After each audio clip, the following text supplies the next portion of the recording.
All right, Mike, what's ours? What's our what? What's our fusion name? I mean, we could have alike, definitely. I like alike. No, you want to use his last name with your first name and do Salana.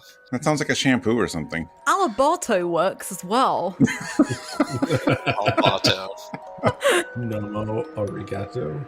Mr. No. Salbato.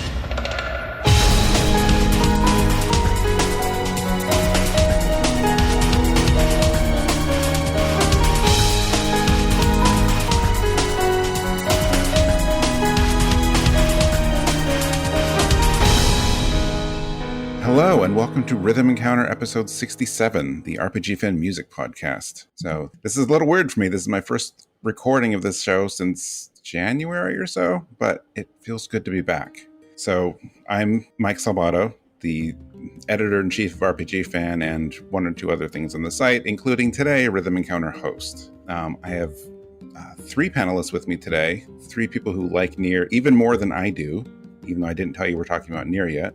But so let's go through and introduce people. So first of all, we have Alana Hagues. Hello. And Zach Wilkerson. I'm ready to talk about the NieRs.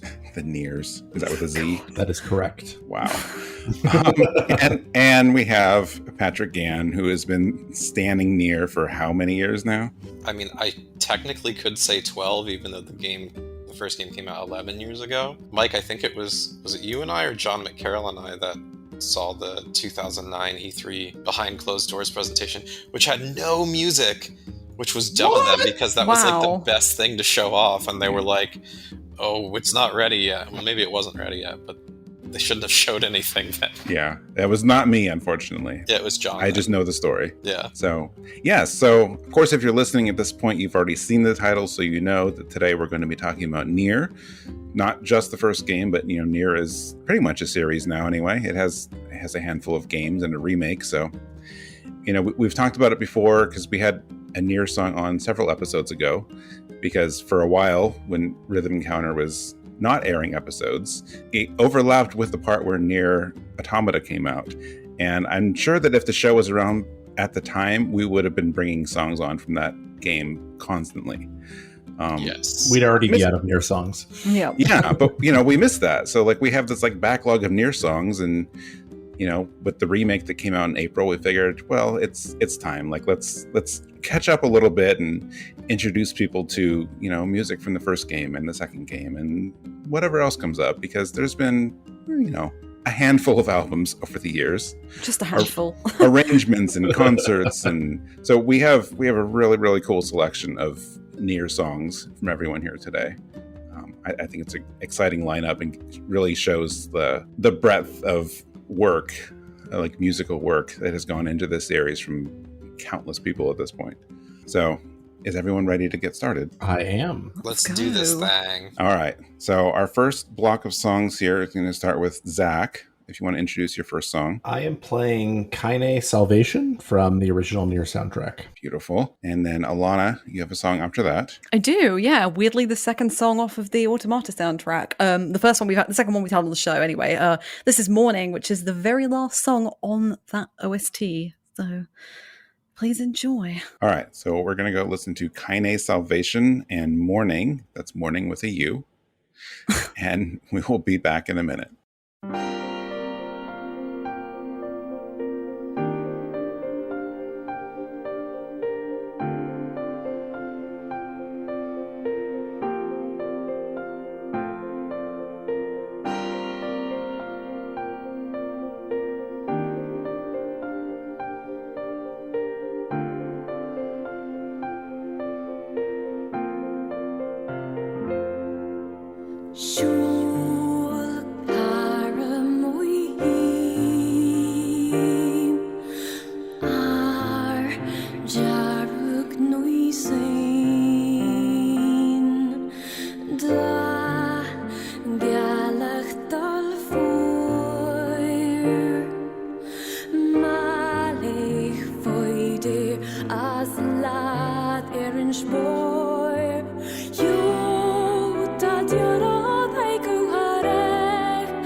Kieltä ja kokran no hei kai mira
So that was Kainé, and I'll be honest, I've been on this show before, and I am like a musical amateur. But Kainé is not probably just my favorite track in like all of NieR, which is saying something. We're going to get to a track later that I adore, but I love this one too. And one of the reasons that I love this track so much is the way that it sort of like plays with who the character is. Because like those of you who have played it, and I won't give too much away because I know some of us haven't finished NieR yet. Yeah. I'm talking about you, Mike.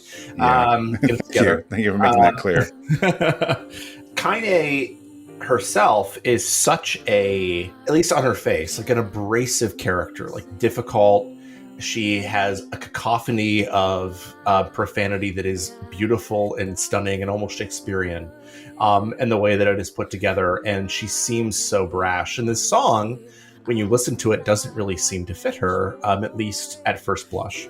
But I think that the thing that's interesting about the song is the way, and I think this is true of a lot of NieR songs, the way that the vocals and like the background play with each other. It's like the background and the piano that's being used throughout the song is like kind of like vaguely mournful and kind of soft, and like with this like sort of like repetitive phrasing, but like in a way that I think gets to some of like the psychology that's underneath who she is. But I think maybe more interestingly, I really like the way the vocals work in this song. Like they start out, it's sort of like a little bit softer, a little bit slower, and then it sort of swells into like this almost like run of music that I think kind of gets to who she is. Like she, underneath it all, is like a person who like is deeply hopeful and deeply humanistic and deeply like really wants to do the right thing. And I think that the like her journey, like sort of like, especially if you've played the remake, her journey I think is tracked through those vocals, the ways in which they start a little bit softer and they sort of like run and run and run, and like they're sort of like an answer to the question of like, the sadness that she is expressing early on in those vocals. And so that to me, like, I just think it's a lovely song. It's beautiful. I love the vocals in it. I love the way that everything plays together. I think it's lovely. And I loved, like, the first time I ever heard it was in NieR Automata, and I was like, ooh, where'd this song come from? I must play this game. Oh, it's the prequel. And then I eventually played it. Oh shoot, where does it play in Automata? It plays in the cave once you do Emil's quest and you go down to underneath the shopping mall, and he's there with the caravan or like the car, and that's specifically the very same car location thing outside of the area from NieR. And it plays the minute you walk into that flower field full of lunar tears. And like, as someone who played Automata after the original, oh, it got me. Oh, it really did. I bet. Shoot, I didn't do that side quest because of ending E. I meant to go back and finish all the side quests, and then I couldn't. So, I got to check that out. It's worth it. It's worth watching, if nothing else. Yeah. Yeah, like to bounce off of what you're saying, right? This is beautiful. Like Kainé is such a beautiful, incredible character, and this song really just encapsulates her for me as well. But I think what's really interesting is the way that it's used in game as well. Like, the soundtrack, this song in particular is used in a lot of instances, and a lot of the character themes, like Emil's theme is used in certain situations as well that aren't specifically about Emil, and Kainé's is used as well. Like it's called Salvation, and in a lot of instances that they use it in cutscenes and in game, it's used in situations where people have a little bit of hope and a little bit of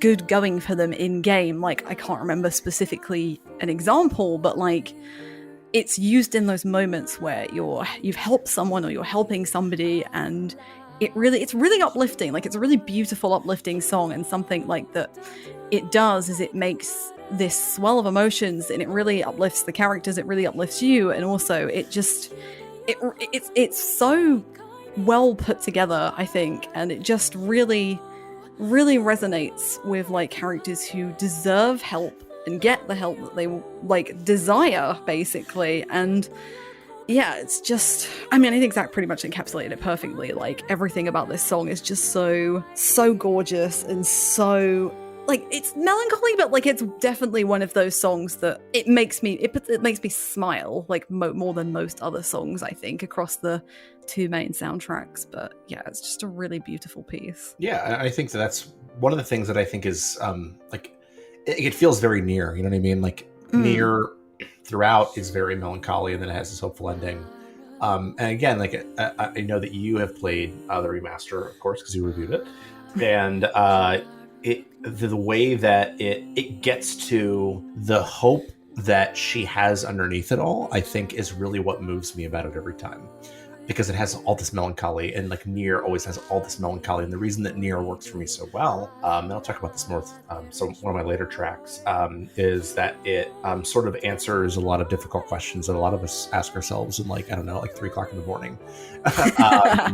And I think that this song has an answer to that question, and the way that the vocals work with it. Right, yeah. And like you said, something you said earlier, I think is very important to like stress is like, not only does NieR music play with the background, but like some of the most beautiful songs in this game play in the saddest moments, and really, really, you think about like how you're supposed to. It's like a mix of emotions. Like, how are you supposed to react in that? Like, there's this gorgeous scene, and then you associate like, I don't know, someone dying or something really bad happening, and it's like it's a real mix. It's a real whirlwind, and I think like it's really, really clever how both the main games and actually the mobile game and the remake and all of it just manages to balance all of those like feelings so delicately, and I think that's something we'll probably stress throughout this episode. My exposure, unfortunately, to Kainé is a little limited given how far I am in the first game, so I know I can appreciate the song and I like it, although to be fair, I've heard this song more in Final Fantasy XIV than I have in NieR at the moment.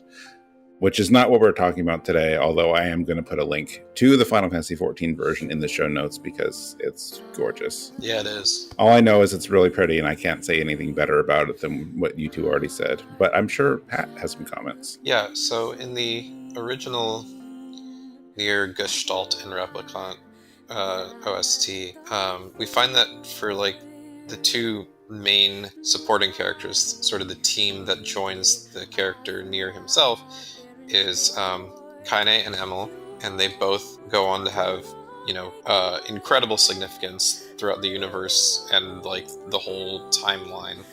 And both of those characters have these 2 variants of their themes on the OST. In both instances, one is like slower or more somber than the other, and one's more sort of picked up. And one of the things I've noticed for myself, just listening to the music, is I used to think I had favorite versions of each, and at this point I just clearly don't. And so if you put on like Kainé's Escape or Kainé's Salvation or either of Emil's versions of his theme song, it's like, yeah, they're pretty different upon listening, but like as a motif, like a character's lead motif, like they are so like ingrained in me at this point, and they're just such perfectly written songs that, like, I don't know, I have a lot of deep thoughts about like dualism and whether or not aspects of a personality matter if you have a more holistic picture. And I think when you go back to the character of Kainé and how she's presented and how you learn more about her through the subsequent playthroughs, as well as what they added in like the like super special remake ending E, there's just a lot there with Kainé.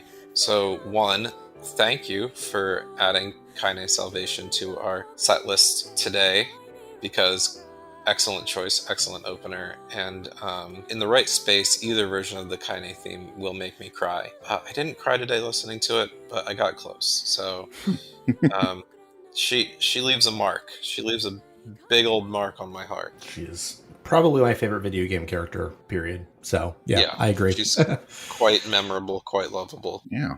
All right. Well, I don't have a good segue between that and Mourning. So if you have one, Alana, now's the time.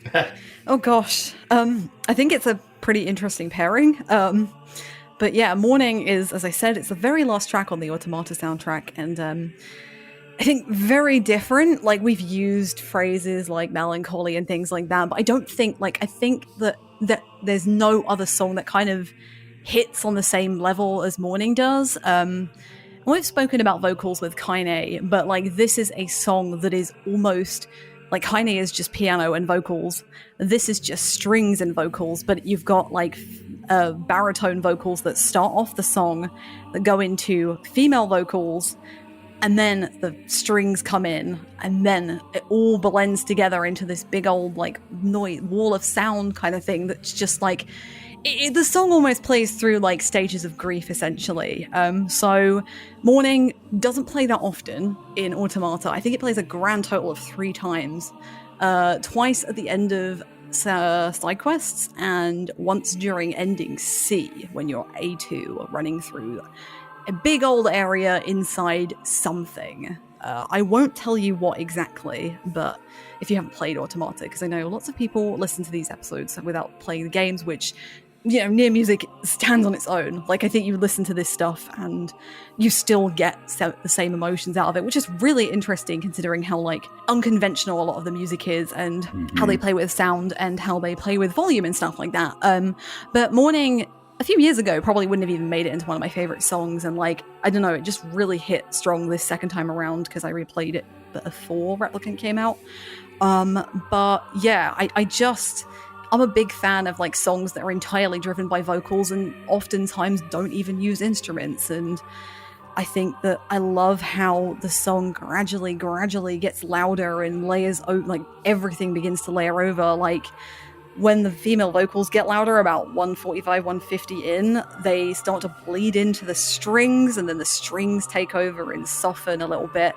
And it's like that slow, like gradual climb of like, you know, when you're like really sad, you're just sitting or watching or standing with someone or talking to somebody, and you can feel like something is not right and bubbling up somewhere. That, and then like when you're on your own or something, or when you get away or something triggers it, like I feel like that, and then you just like, I don't know, burst into tears or you do something, or you just completely like lose grip of your emotions. Like I feel like that's what Mourning does. Like it's like this entire journey of like almost like, well, I mean, I associate this song very strongly with 9S in particular, like in Automata. Like he definitely goes through a journey where he has to grieve and cry and scream and get very angry and really go through it. And I think this song is almost like the culmination of all of that. Like in the side quest it plays in particular, Amnesia, it plays right at the end where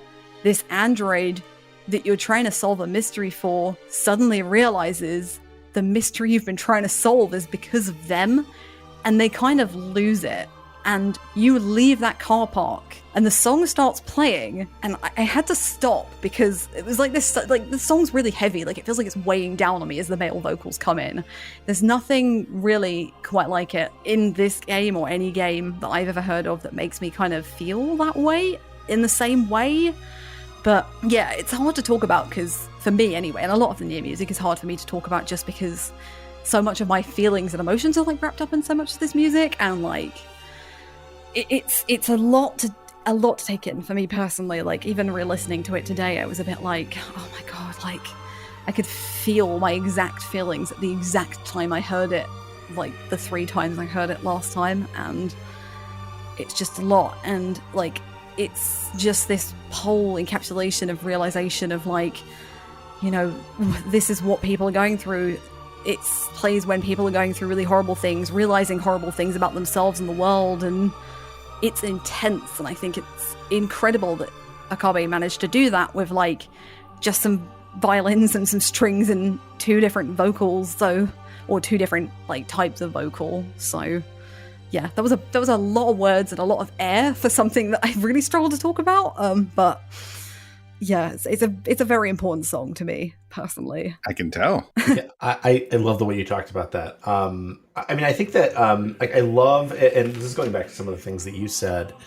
I love the way that it starts with this like sort of like Gregorian chant, and then like it adds in those soprano female vocals, and then it adds in like the strings. And one of the things this song does that I think is interesting and different from what a lot of NieR songs do, is that like the strings like almost function as another voice. Like I feel like a lot of times in NieR songs, like it's like the strings or like the undertone, like that sort of like swelling sound is like a contrast, like even with Kainé, what we were just talking about. But here, like I feel like it all functions together.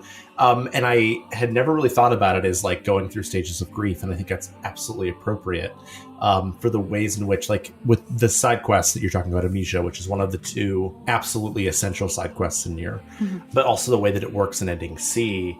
the ways in which like the discovery of things like ultimately leads to like pain and suffering for the people in these narratives. And I think that the way like it almost feels like a lament, like this almost like thing I would hear like I feel like I would hear this like in an old church, Christmas Eve almost. Like it's almost medieval, and that feels appropriate to me. And I feel like it's so great at capturing the kind of sadness that NieR captures based on the things you're talking about, with the ways in which different like voices come together to like form this whole of mourning, which is appropriate because that's literally the name of the song. And pain that it sort of like accepts like together in this one sound. I love the way you described that. It's funny because like a lot of the songs that we'll talk about or in general like tend to blend together those emotions, but like this is like almost solely purely like sad, for lack of a better word. Like it's beautiful, don't get me wrong, but like there's not like a twinkle of hope like there is in Kainé. Like it's sad, but you can feel like what she wants. This is just like a total acceptance of like grief and everything. So yeah, somebody described it to me as you could hear it. I'd like this played at my funeral. I'm like, well, first of all, I wouldn't like it played at my funeral because I can't hear it. Like, how dare you like take that ability away from me? But also, yeah, it's just a heartbreaking song, and especially with the connotations I have with 9S with it, like I just want to help that boy so much, and I feel so bad for him. Yeah, I was looking up because I couldn't remember exactly which quest or whatever it played before this, but I guess unless I read wrong, but this also plays during that. I guess it's a side quest, whatever the thing that those like little golden robots that like kind of pop up every once in a while. I think it plays at the end of the very end of that whole line of quests. It does, yeah, and it starts playing. It starts playing after a line that 9S says, and it really stuck with me. It's like 9S says, "Machines trying to avenge their families." That's absurd. And then you think about what 9S does through the last route of the game, and it's like, 9S, why didn't you did you say, yeah. I know. But you know, that's a common theme throughout the game. It's like, well, why are they doing this? That doesn't make any sense. But it's like, there's a reason. Like, this keeps happening. Mm-hmm. All of these machines are doing this, and like, I guess it was still hard for him to accept, but it's like, you've seen this so much now. Is it really that absurd? I mean, people act on their feelings, and their, feelings are irrational sometimes, or... Oh, no, I know. I'm not... Hey. No, I know. I'm not criticizing your boy here. I know you're not. He's not my favorite, don't worry. No, I know. Yeah, I really should start going first because you guys always say the same stuff I wrote in my notes, and then it's hard for me to like differentiate what I was going to say. They're so good at being smart. What are we going to do, Mike? They are, I know. You guys have to stop going first. That's really what it comes down to. I mean, we won't. So I can try to say something smart and then ruin your notes. Nope, Perfect. Not true. No, I like how it's kind of how it builds up or how it progresses, because it starts off kind of sort of minimal. And then the chorus like layers up as you go on. It has this, it's minimal and it's haunting, and I'm not really saying sentences as much as I am just throwing words out there right now. But I like that, and I like how it builds up. And you guys already talked about this, of course, but the section in the middle where like the vocals just fade away, and it's like, hey, there's just a string section for a while. It's just beautiful. But I just like the progression of the song through the different I guess it's a similar emotion, but like there's different ways of representing it with vocals and then with strings, and then just then the build up like towards the end of it. It's such a good listen. I have thoughts. Okay. Let's hear thoughts. Yeah. Hey, Alana, thanks for noting track order on this song, because I've never really had thoughts about why Mourning was placed at the end. Like, I think maybe the most notable thought I had probably back in 2017 would have been something like, oh, they didn't know where to fit this because the song is used multiple places, so they just stuck it at the end. And now I'm having like, oh no, this was rather intentional kind of thoughts, and thank you for making me aware of this. I suspect there's something very important in the sort of grand theme of the game. Gosh, I want to spoil everything so bad. I had forgotten that it was used in the Amnesia subquest, which is, arguably the most important subquest in the game. And yeah, and then of course in certain end sequences, it's obviously when you listen to it, it's a very powerful song. I'll also note that using like a baritone choir and then the female voice, like that is also how the first NieR kind of opens, with songs like not Snow and Summer, but God, what's that song? Something Stone. I'd have to go look. Oh, Incomplete Stone. Yes. Incomplete Stone. Yeah, like that's early NieR that uses that sort of same mix of vocals and string. So I think there's also something thematic in an opening and closing kind of way. But I think, more importantly, like when you look at the trajectory of a story they're trying to tell about, things for the glory of mankind, who may or may not be on the moon in some fashion, and I think the game's pretty clear about what's going on there.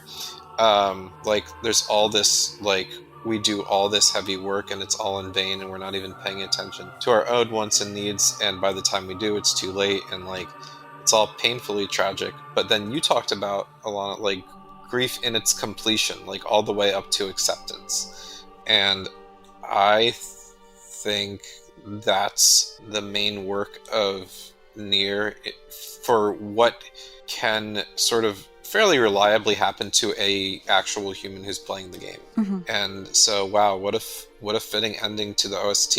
And I don't think I ever thought about it being fitting or even caring that it was placed as the final track on the OST. And now I can't stop thinking about it. Well, actually, I need to correct myself because I'm wrong.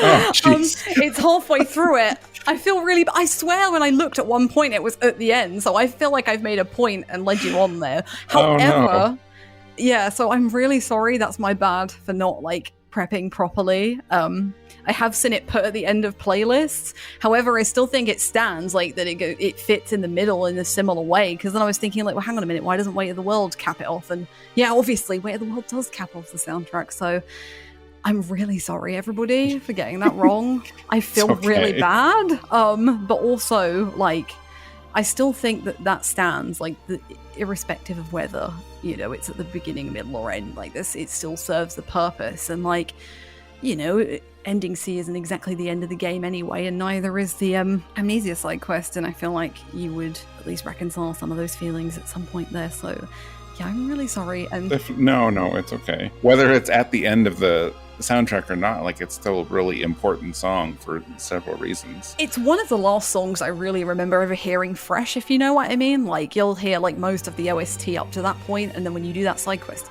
I think you can only do it on Route B. I'm not sure, but like, or maybe you can do it near the end of Route A, but like, it's still pretty fresh. So yeah, my bad. I mean, again, it inspired a lot of good discussion, so I'm okay with it. I'm thinking through why it appeared at the end of playlists, right. And I have to go, like, I could probably go research it. I'm tempted to say it's at the end or part of an encore, which would be like a super end for one of the concerts, which there are like 4 Blu-ray concerts now. Ah, right. So that could have been a thematic work with one of the concerts. I'd have to research it, but that feels correct. It's near the end of the orchestral arrangement album. There's only Sound of the End and Weight of the World after it. So maybe that was one of them. Yeah, I think it might be with 12018, because that's the orchestral album was patterned after 12018, I think. I don't have that one yet. I'm a scrub. I only have like 8 or 9 NieR albums. Yeah, that's not enough. I know. Together. It's not enough. I'm trying. Yeah, Zach, you may or may not have most of mine. I'm aware of this, yes. My prior ones. Thank you, Zach. Thank you.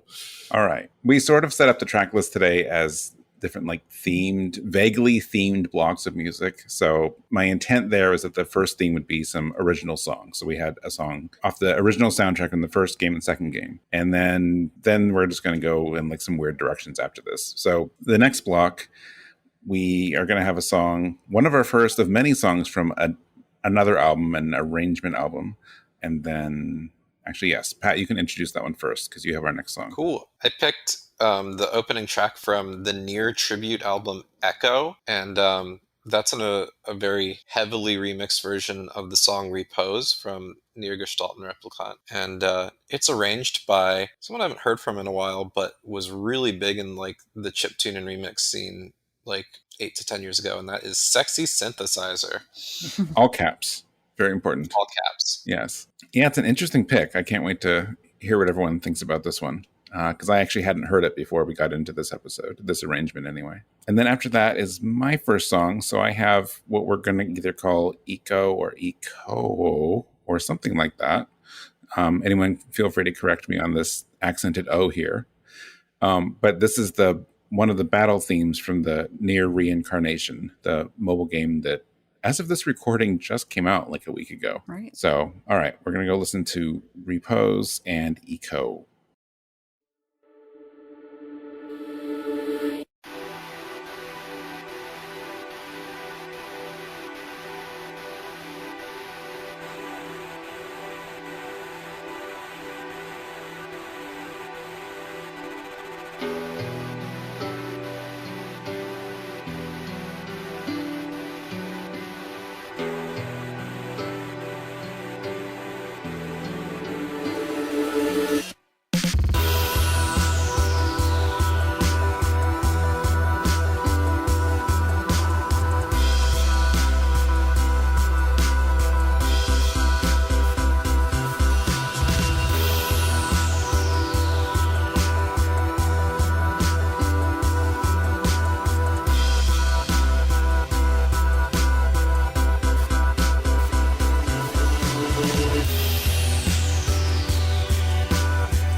So, okay.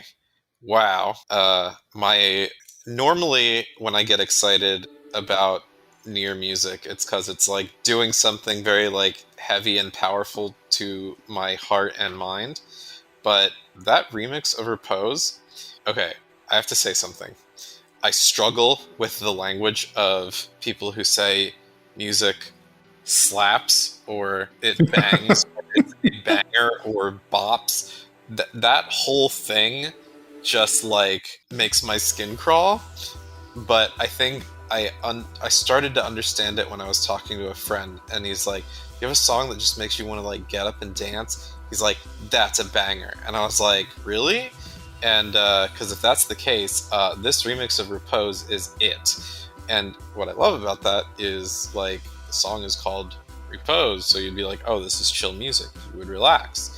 But when you crank it up the way that SEXY-SYNTHESIZER cranks it up, things just get insane. Like taking those vocals and like just like turning them on their head and just doing everything you can with it, and then throwing in those insane 16th or 32nd note arpeggios to fill in what would be the string section, and just like glitching out music all over the place. Like they took one of the softest songs from the first NieR and turned it into like one of the most like, you can crank this while driving or like cleaning. Like you could run a vacuum and turn this up and like, yes, everything is perfect. For those who have played the game, I think Repose is used in a couple of segments. Is it used in the woods? Repose is used mostly in the times I remember it being used are in like Seafront, when you're inside the tavern or inside the lighthouse. Right, that's right. So it's like a very like peaceful place. You're like in town sequences. There are no monsters, there's no combat, it's all just like shopping and talking, and everything's chill. And suddenly it's like, I don't know, it's fueled by caffeine and possibly harder drugs. And I'm not endorsing use of any of that, but I am saying the music is quite good, and it makes me want to, I don't know, get up and dance and or work harder, which, you know, motivation is nice. Yeah. So go team, go SEXY-SYNTHESIZER, and I don't know what you're up to, but please make more NieR arrangements. And I should just add really quick. So that album Echo, I wish they had done something like this for NieR Automata. Those like tribute style albums where it's like one artist contributes one song from a game, and then like there were those premium arrange albums from back in the early 2000s like Dark Chronicle and that's a good one. Rogue Yeah. Galaxy and Phantasy Star Online. Like they all had those premium arrange albums where it was like 12 songs and then each one was arranged by a different person. That format of arrangement style is so great.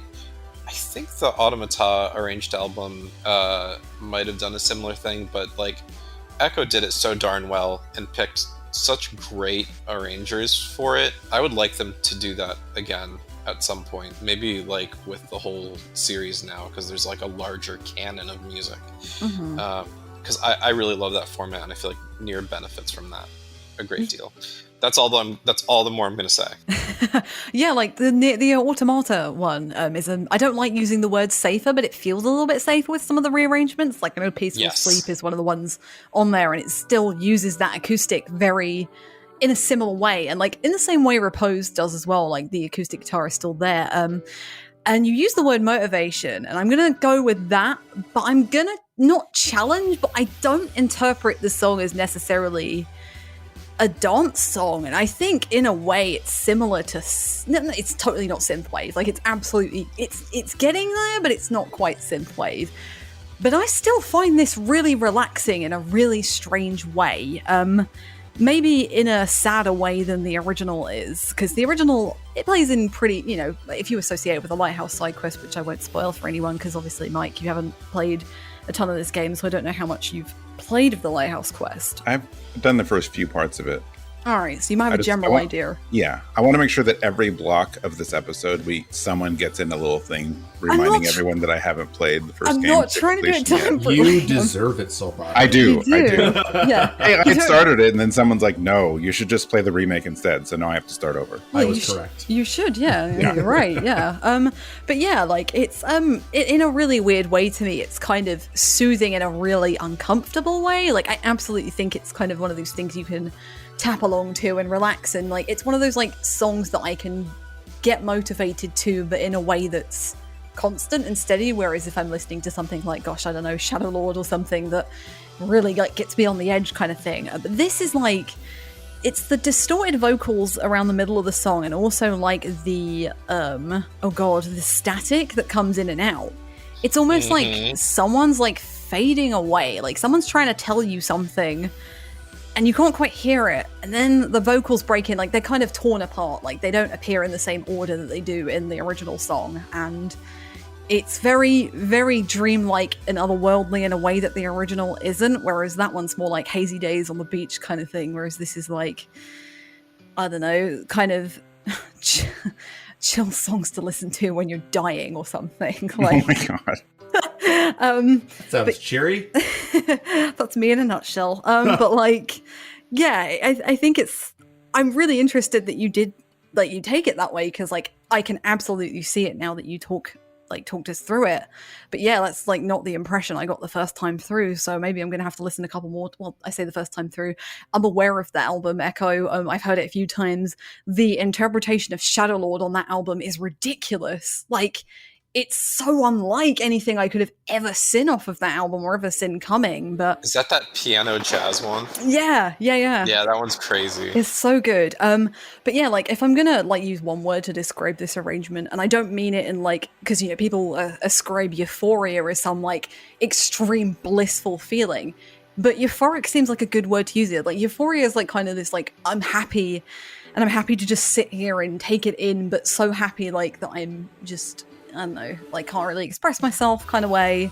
And that's kind of like where I sit with it. Like it's the album itself and this song are extremely, extremely experimental, and I don't think they'll hit with everybody. But it's an interesting piece. Like Repose is a good song, and this takes it in an interesting direction, I think. Yeah, I mean, I'm actually really glad you said that, because I had some similar thoughts too. I was thinking a little bit, because I hadn't heard this album when it came out.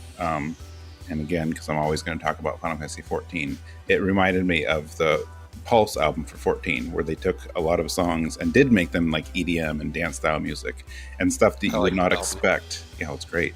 That you wouldn't expect in that format. And that's what I got out of this song too. It's like, I wouldn't expect this song in this style, but I had the same thoughts as you, Alana. I don't feel like it's, for me anyway, I don't feel like it's full on dance music. Like it's there, it's starting to get there, but it still has this weird like chillness to it. So I don't know. It's I don't know if there's a term for like mellow dance music, because those seem like really counterintuitive, but whatever that is, like that's what I get from the song. And I really like it, because I can't think of many songs that do exactly what this arrangement did. I don't really have much to add. I'm less sure about this song than maybe you guys are, if I'm being honest. And correct me if I'm wrong here, but the guitar solo that we heard early on, and we hear like kind of throughout the rest of the track while we're like, I don't know, getting like static in our ears or something, is that a reference to Scars of Time? Because it certainly sounds like it to me. It does to me too. I wrote that down. It sounds really similar, like the opening plucks of Scars of Time, where it's like do do do. I'm like, yeah. The first few notes in the chord progression are the same as Scars of Time. Isn't that guitar part in the original version of the song as well? I listened to it this morning and I did not hear that. Oh. It's slower, or maybe like a higher chord. I'm not sure. Like. Yeah, well, if SEXY-SYNTHESIZER added it, it could very well be an indirect Scars of Time reference. I mean, the song was built in such a way that you would naturally have that follow, at least from chord progression. That's just a 2-chord back and forth at the beginning of Scars of Time, the slow part. So it would be a very easy thing to reference, intentionally or unintentionally. I mean, it seemed like it was... honestly, at first, when I first started listening to this, I'm like, are they going to do like a full Scars of Time mixed with Repose thing here? But yeah, the intro sounds so much like it. Yeah, it does. But yeah, otherwise, I thought of dubstep while I was listening to this, and dubstep might not be my favorite kind of music, so I'll leave it there. So, unlike Pat, you would not say that the song slaps, even though Pat didn't actually say it, and I was waiting that whole time for you to actually come full circle and start using that terminology. The words will not come out of my mouth, Mike. I mean, I could use the word slap in reference to the song, but that would not be the way that I would use it. Right. Do you know what does slap though, the mic? What's that? Eco. Yes, it does. That's a great game. Hey. I like Shadow of the Colossus a little bit more, but still both great games. But also the song Eco that we're talking about here. I feel like Alana's probably going to say the most about it because she has played more of Reincarnation than any of us. I started playing, when did it come out? Like a week ago. I've played like half an hour of it, and I sort of like it. I like the introduction. The game is gorgeous. I don't think I'm probably going to stick with it too much because it throws so much mobile stuff at you. And I can deal with some of these games, but it's so overwhelming. I'm like, I don't know if I feel like learning all of these systems right now. I really just wanted to pick up and play something. However, the soundtrack to this game, as one would imagine, is beautiful. So all of that aside, whether I stick with the game or not, or keep playing, I don't know yet. But I love the soundtrack. I'm not sure if it actually has the soundtrack released yet? Or is it just like whatever's on YouTube? And... I think it will be out by the time this episode goes out, but it's certainly cool. Not available right now. Yeah, it's so good. So anyway, this is the battle theme, or one of the battle themes at least? It's one of them, yeah. Yeah, it's, I don't know, I like that it starts off, I want to say it starts off hard, but it's not like as hard as one would expect when you hear that phrase, but like for this kind of music it does. It has this really interesting, the vocals, of course the vocals are good, and they have this like otherworldly quality to them, which is really fitting for a NieR game. It just has a good energy for the battles, because the battles, like for anyone who doesn't follow this or the other games like this one, the battles are more or less turn-based, sort of. They are to most, yeah. Yeah, I mean more than, well, yeah, but you attack automatically, so it's this weird, like, it's more turn-based than not, I like guess. Final Fantasy 13. Yeah, actually. So yeah, so like those vocals, and then this like this current of whatever all the instruments are underneath. I can't really pick out what some of them exactly are, but it just has a really good energy to it. So I've listened to this one more than most of the songs that I've heard from the game so far. Yeah, I mean, I like the way that it builds. Like it opens with like a cymbal clashing, and then like it kind of happens like throughout the course of it. And I like the way in which like there's like sort of like this like staccato string, and like also like the staccato choral music, and like the way that it eventually resolves into each other. But then like it'll go back to the staccato, and like it feels like it gives like this feeling of propulsion. And like I didn't know listening to this song that it was a battle theme, but like of course as soon as I listened to it, I was like, I bet this is battle music. And then Alana confirmed it. But yeah, I like the way they use percussion like consistently throughout to sort of emphasize something, and like sort of the way that the sound comes together. And this is the only song on here that like I was, at least with the original, completely unfamiliar with, because I just haven't listened to the Reincarnation soundtrack as much as I adore NieR.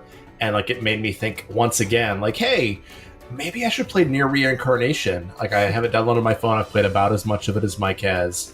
And then like I talked to Alana, and she's like, I'm like, all right, fine. I won't play it. But the song is a banger, and it slaps. I see what you did there. Very nice. I want to hear what Pat says first, because obviously I'm the person who's played it the most, so I'm almost playing Observer right now. Yeah, so I mean, it's hard for me to not compare everything about this game, including its music, to Shino Alice, which is a game that I've logged an ungodly amount of hours into and foisted an Editor's Choice Award on it, because just there's so much I like about that game. And that's also a Yoko Taro joint, and isn't just a MONACA sound team, but it's like the exact same members and about the exact same breakdown, where newcomer Shotaro Seo is doing about 40 to 50% of the music. but then like some of the key stuff is very clearly Keiichi Okabe. And so as soon as I heard most of what I've heard from Reincarnation, I was like, yeah, this is about the same quality as Shino Alice, which is to say, the music is better than the game deserves. And I even feel that way about Shino Alice. The Volume 2 soundtrack for that game either just came out or is about to come out. And yeah, it just came out, and I haven't bought it yet because I'm money issues. But anyway, yeah, it's...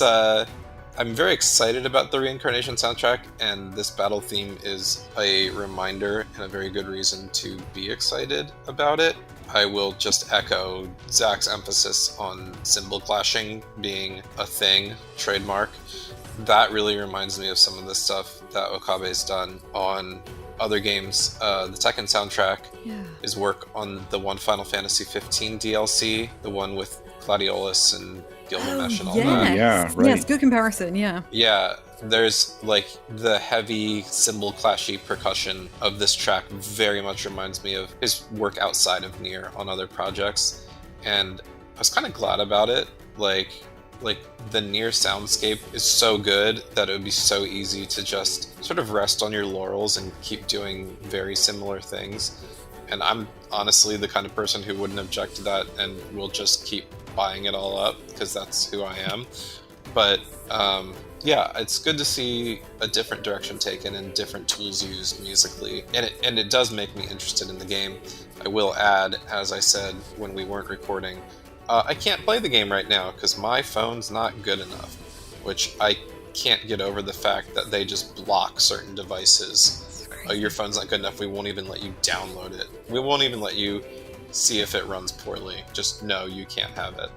I'm very annoyed by that because I run Shino Alice and it runs fine, and that's actually a fairly intensive game, and I've run plenty of other gacha games that are resource heavy and not had this issue, and then all of a sudden they're like, no, Reincarnation is too much for you, my friend. Well, Alice is still 2D, right? I mean, this is like full 3D, like... Yeah, you're right. Yeah, Alice is 2D. Yeah. No, I mean, I can see why it's intensive.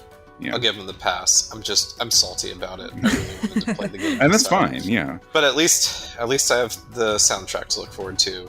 Oh, and yeah, do. the battle theme eco is a good preview of what's to come, I think, for me.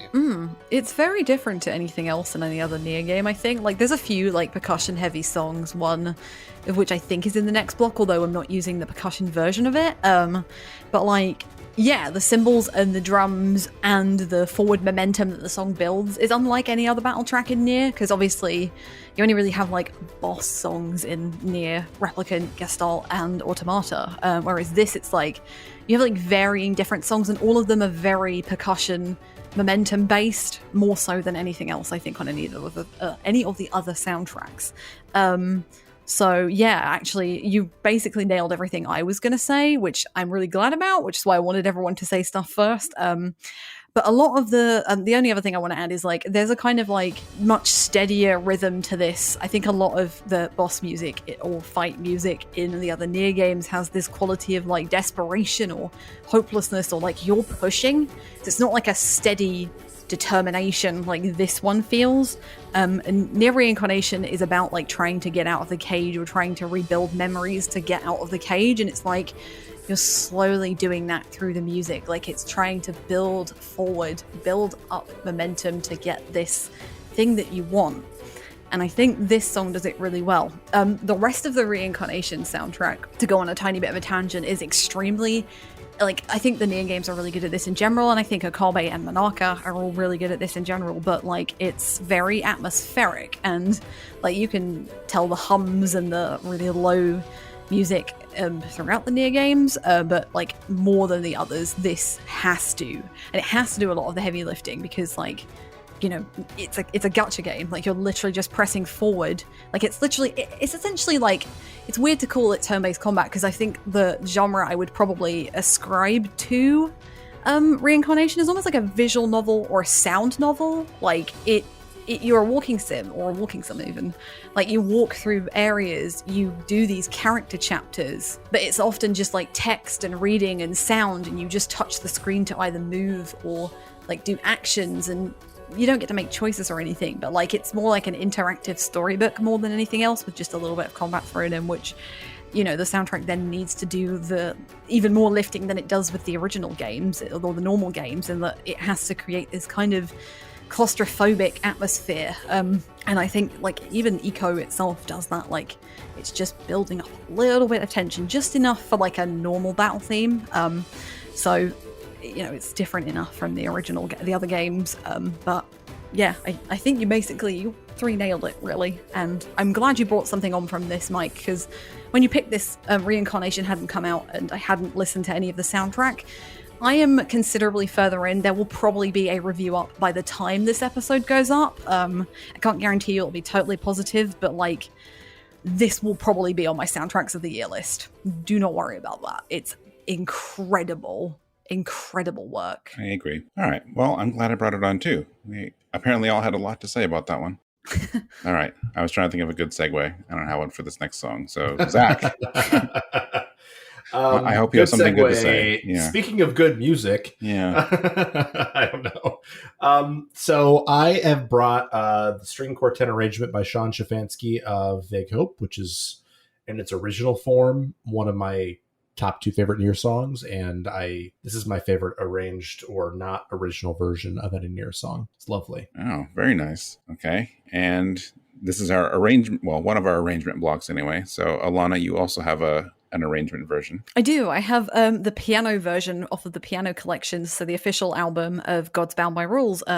This is arranged by Kumi Tanioka, who we've given a lot of attention to recently on the podcast. So I want to give her another shout out, because this is the percussion heavy piece I was talking about, but it works without the percussion. Oh, does it work? And I'm very excited to talk about it. Oh, yes. Yes, me too. It's lovely. I'm always happy giving her as many shout outs as possible.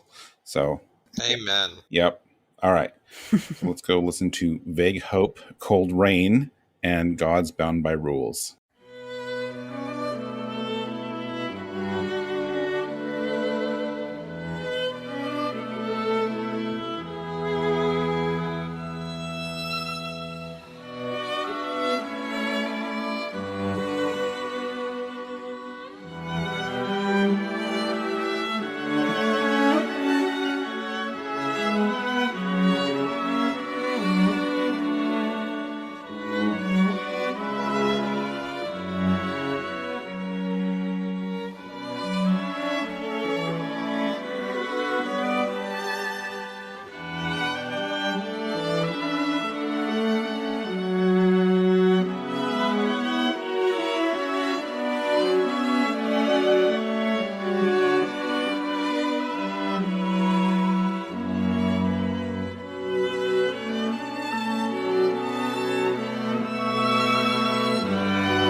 Vague Hope, talking about the original here for a second, I mean, I think that the way that Vague Hope works in the game itself is amazing. Like, it plays during ending A originally, I guess probably during ending B as well. Am I correct about that? You are, yeah. And it plays at the end of a couple of side quests as well, but yeah. Yeah. I mean, I remember it mostly during ending A, as being like sort of like that moment where I was like, oh, okay, I'm here for this, because I knew going in, like, ending A is not the end of NieR. Thankfully, because, man, that game goes some places. But, you know, I feel like, and we've talked about this a lot, like sort of like this idea of contrasts. And I feel like the way they bring it together in the string quartet version is really fascinating, because I feel like Vague Hope, more than any song in the entire like sort of NieR oeuvre, is like a question and an answer. Mm-hmm. Like the way that like that sort of motif of like those three notes, and like that 5 notes kind of like work together. Like it doesn't resolve itself until like it does. You know what I mean? Like it keeps like repeating this idea of the question, and I think the question in NieR really is like, what the heck is this all for? Like, what are we doing here? And it goes back to the title of the song too. Like, and it goes back to what I love about NieR itself. Like, it gives you hope with the way that it resolves the notes consistently. And I think that the string quartet version by Schafianski is like, it feels even slightly more mournful in the quality of its sound than the original, which is saying something, because it's not someone dies while it's playing in the original version. Sort of, kind of, not really. Welcome to Yokotaro Land. Yeah, exactly.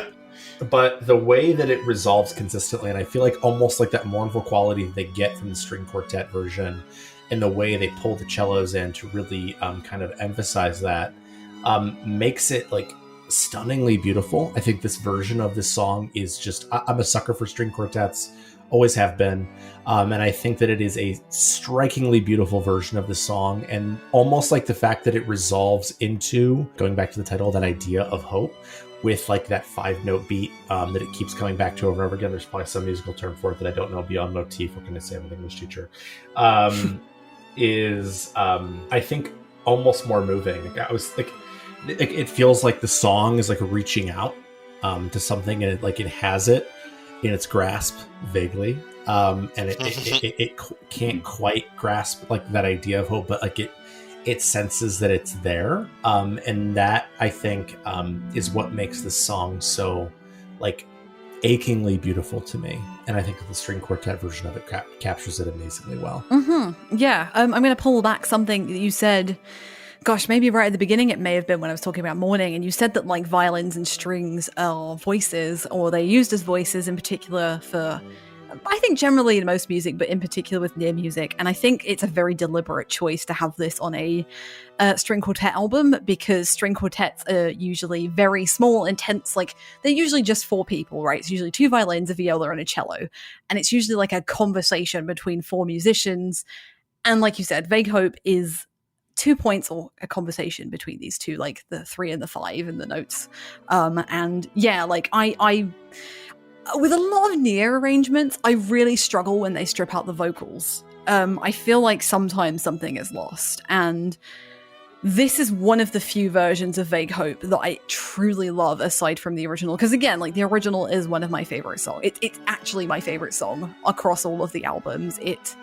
I couldn't listen to it for about a year after I beat the game the first time, and I reviewed the game back in 2017, so that should tell you when I could roughly listen to it. But yeah, I couldn't listen to it because I had that one very specific image of those 2 characters in that one moment, and the association with that song is 2 people are like, you know, because like Emmy's voice or the vocals in that track, and a lot of the time with NieR music, they're very rasping and they're very breathless, because it's like you are trying to reach out to something and you're just about grabbing it, but it's not there. So I think that's a really good comparison, or a good note you made there, Zach. But like, the strings do the job, and they do it so beautifully and so tenderly. Like, I think even more than the original, I think the original is gorgeous, and it does like a fantastic job of like eviscerating the beauty and like capturing it. But this is so much more mournful, because I think like you can see what's going on, and you can just feel like there's something really beautiful about a violin, and I think it's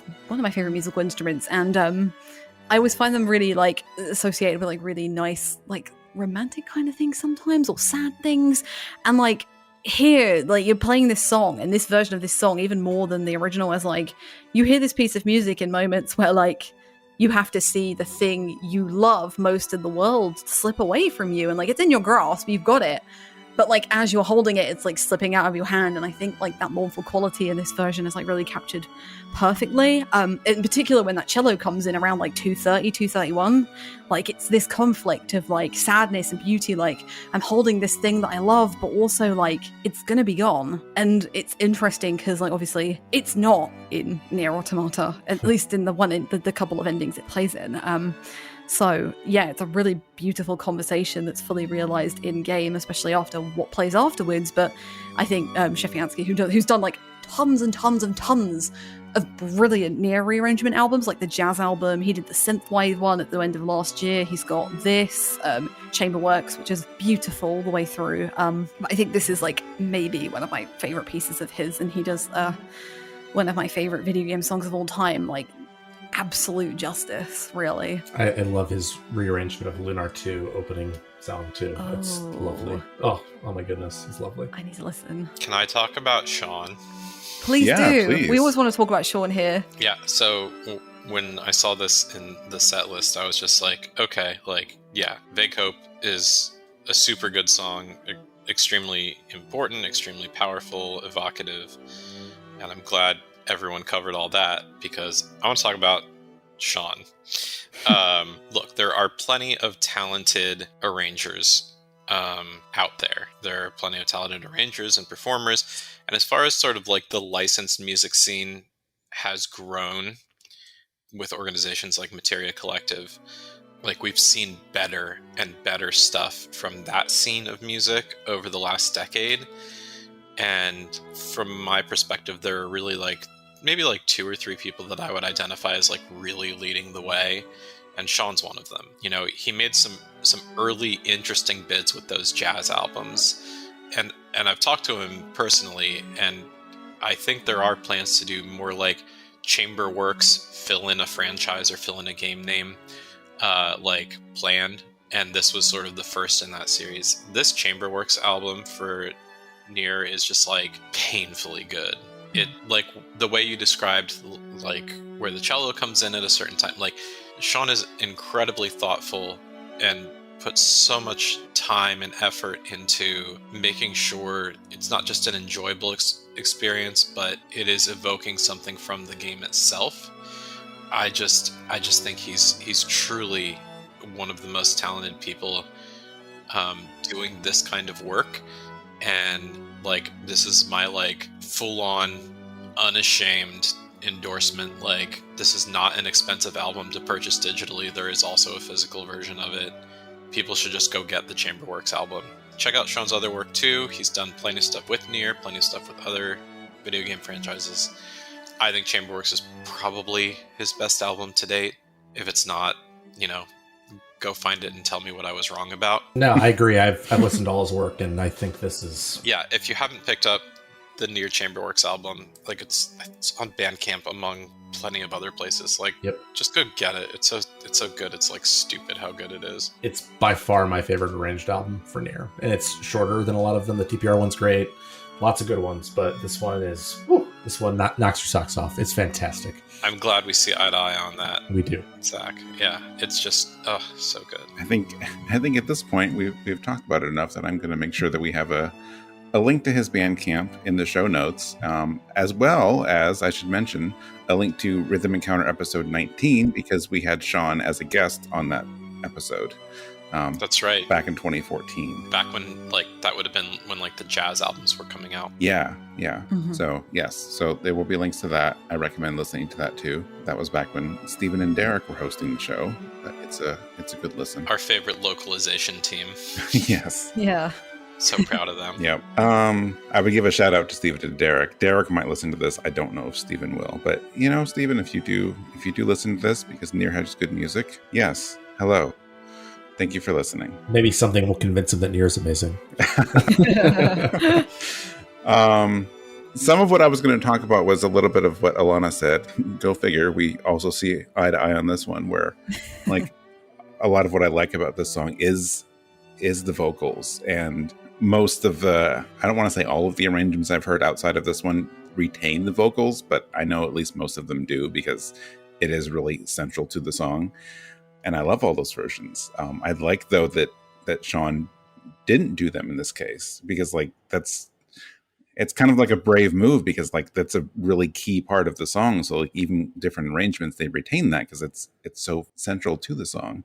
But I like this because like you can really focus on like just the music, and it's a really different take on it, but it's still just so beautiful.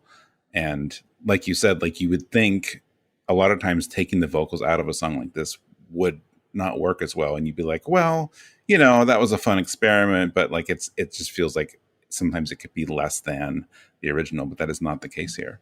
Like it's its own thing, and it's focused on the music and the orchestration, and it's just beautiful. I love it. Such a good one. Yeah. Good choice, Zach. I too like it. Yeah. Hey, you know who else made a good choice, though? Alana. Alana made an excellent choice by bringing in our friend Kumi Tanioka. Oh, Yes. yeah. Yes. I mean, I love her work on Final Fantasy XI and Crystal Chronicles, so it made absolute sense. And I was surprised that nobody brought on a piano piece, but like I heard this a few years ago and was completely floored. So, Gods Bound by Rules. Does anyone, a weird question before we go into, does anyone have like a terrible habit of really liking songs that only play once in a video game? Yes. Apparently all of us do, because this song is fantastic. Yep. I'm not sure if it's a terrible habit, but it's even one of our potential topics for Rhythm Encounter, but we haven't got a lot of takers on that theme yet. I mean, like going by some of my favorite tracks on Xenoblade and Automata, it's a terrible habit of mine. Gods Bound by Rules is one of those songs because it only plays once, even through replays, because it plays towards the middle end of the first part of the game.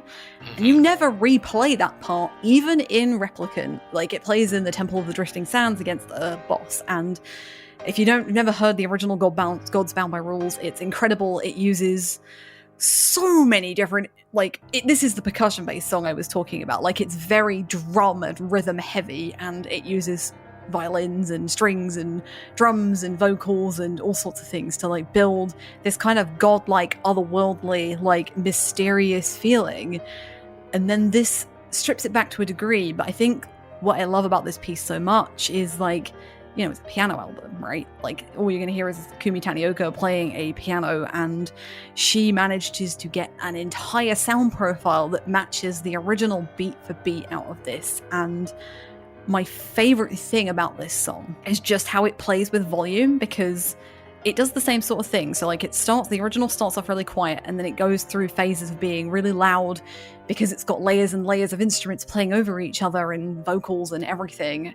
And then it goes soft again and then loud again. And Tanioka does the same thing with just a piano. Like it's almost like her two hands are like fighting each other with the different like chords she's playing, or the different, like one side is louder than the other, and it matches the original song perfectly. But it's definitely a lot more emotional than the original song. I think it really captures the kind of like emotion and the history of Facade more than the original does. It's a lot more beautiful in a different way, but it's just like this big outpouring of emotions from a group of people who, you know, I think more than any other like group in the game, Facade and the Temple have a lot more history behind it than the rest of NieR. And I think that this version does a really interesting job of like relaying that in a totally different way to the original. And like this is one of those kind of piano pieces that I think would be fantastic to see live, because I can feel like the pianist would come completely alive playing it. Like there is so much going on, and she creates so much power with just this one instrument that, again, I keep saying it, like it matches the tone of the original. So like it contrasts it in so many different ways, like the way that I think it's more soft, and that's because it's just the one instrument, but also like just how she plays with volume, I think it lends so much weight and emotion to this song that I think wasn't there and didn't need to be there in the original. But like I think it does a really fantastic job of just evolving this track beyond what it is originally. And like by far, it's my favorite piano arrangement. And I think the piano arrangement album is good. I think again, Automata's is maybe not as good. But this is my favorite track by far. And Tanioka is a goddess among women and composers. Yes. She's fantastic. I love this piece so much. See, I just have a little quick thing. I'm sure the others have more. I was a little stuck on like what I wanted to say about this because I knew I liked it, but I wasn't sure how to articulate it this time around. And I think my mistake was not listening to the original and comparing, because what you said about that, like how many instruments and how much is going on in the original, and the fact that she somehow could replicate that, or at least do her own take on that with just piano, is incredible, because that shouldn't be possible. I agree. I think I adore this song, and every time I listen to the NieR soundtracks, I listen to like Automata almost every day, but maybe like the original NieR once a week. And every time this comes up, I'm like, where is this in the game again? And then I have to like go look it up. And I think that like the thing that I find fascinating about it is the way that she has like almost like two different sets of notes. And we kind of talked about this earlier, this idea of like two different things happening at once. And that's happening in the original God's Bound by Rules, but she manages to do it with just a piano. And it's fantastic. I mean, I feel like the way that she gets like the percussive elements in there, like I can almost like feel her like just like jamming her hand into the key, like to like get like the intensity of that moment. Like there are a couple of notes in this where I'm like, oh my gosh, that is so intense. Like how hard did you hit that note? And I think it's a fascinating sort of like study in the way that you can capture the spirit of something. And I certainly think that in some ways it's almost like musically more interesting because of its simplicity. And like this is like getting back to what Alana was talking about earlier. Like it's a little bit more mournful. It feels a little bit different, certainly, than that fight does, which is a really like fun and cool mechanically fight in the original NieR. But here it feels a little more NieR in some ways, almost like it feels sadder. And the way she manages to capture that with just one instrument, like all the different things that it's doing, and like with just like the pressure that she's putting on keys is what it sounds like to me is just fabulous. I think it's amazing. I have too much to say. I'm going to try and keep it fast by talking fast. So while y'all were talking, I actually pulled out my physical copy. I have like lots of official sheet music. Most of it is Final Fantasy and Square Enix. And sadly, Square Enix seems to have stopped printing sheet music. They haven't done it for NieR Automata or Final Fantasy Crystal Chronicles or Final Fantasy XIV. So I'm worried they've stopped doing this, which saddens me because I like to try to play this stuff. From NieR Gestalt and Replicant piano, there's only a few songs I can play even close to adequately because these are pretty complex arrangements. I don't think I've ever even attempted God's Bound by Rules because it's too much. And my feeling on the OST was that was always a very overwhelming piece for me to listen to. Temple of Drifting Sands is kind of my jam, which is on the OST. I think it comes right before it because you go to that environment before you go to that whole temple and boss fight. And I think I was going to include Temple of Drifting Sands in my track list, but we've probably used it once or twice already. And it's a great song. But God's Bound by Rules is like, there's 2 or 3 songs on the OST of the first NieR that just, if I'm not in the right headspace, could like maybe bring me close to a panic attack because it's so much. God's Bound by Rules is one of them. It's a lot, which I think when you then strip that back to a piano arrangement, it's sort of like the Goldilocks thing. It's not too little and it's not too much. It's just right. And yeah, more than one person just now spoke about sort of the weight and the strength that Kumi Tanioka puts into the keys when she really wants to.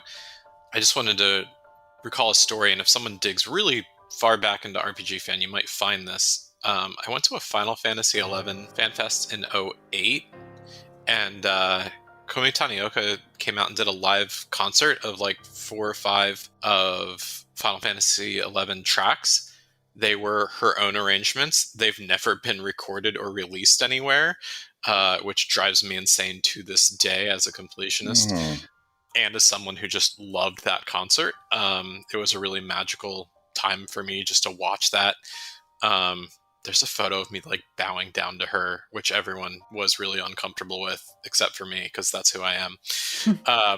But I like, oh gosh, she is such a phenomenal pianist. Like, just, I knew her as a composer first, like without question. I was like, she's a composer. But then seeing her, just her chops, her ability to kick butt on a piano is just like scary. And she brought that full force. And like, again, I'm looking through the sheet music, and like, yes, the proper ornaments and demarcations are there for when, you know, you should, you know, hit this note harder than that note. Like, it's all actually really well noted, so that if someone tried to recreate it, they could do a decent job. But I don't know that there are many people that could really do it the way Tanioka does. And I think of the arranged tracks on the first NieR's piano collection, yeah, this is probably like in the top 3 for me. Yeah, she really brings a song that, again, it like strikes fear in my heart, and like she made it like she still brings the power, but like with just piano I can handle it better. So thank you, Tanioka-san. All right, so we have 2 songs left. 2 songs left today. Anyone listening and following now has probably realized what I think I mentioned off air, that I put this track list together, and I did not intend to group Zach and Alana's songs and then Pat and my songs, but that's how this worked out. So if you're keeping track today, this last block is also a song by Pat and a song by me. So Pat, what do you have first? Yeah, I picked a fairly hard to find arrangement of Sound of the End from NieR Automata. It's from the second of 4 Blu-ray concerts. That's the Memories of Puppets Blu-ray. And I had to pick that specific one because it is specifically very good. Yep, I am excited about that one. And then, and I'll talk about more about my pick when we actually talk about it. But I figured that even though it's kind of an obvious pick, like at some point we have to play some version of Weight of the World if we're doing a NieR episode, because it has not been on Rhythm Encounter yet. So I have the orchestra version of Weight of the World from the NieR Automata Orchestral Arrangement Album. Oh, there's something very special about that. I can't wait till we get to it. Oh, okay. I mean, besides it just being amazing? Besides it, isn't it one of the ones that features both Emmy and Janique singing each other's parts? No, not this one. That's the addendum version. Right. Yeah. I know. See, there's bad. so many, but we'll talk about that too.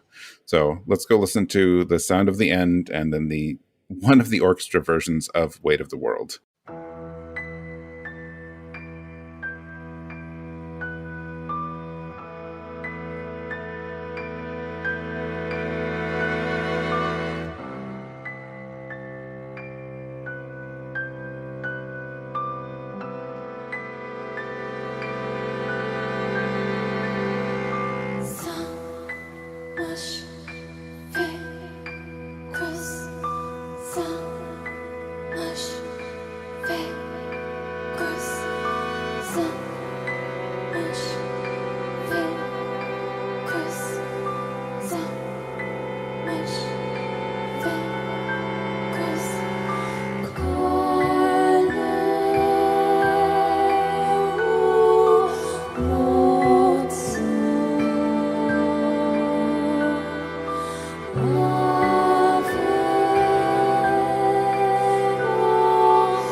Okay, so let's talk about Sound of the End. There are a couple versions of it on the OST, and one of them is specifically like referred to as like the quiet version, which makes me think of A Quiet Place now, in retrospect.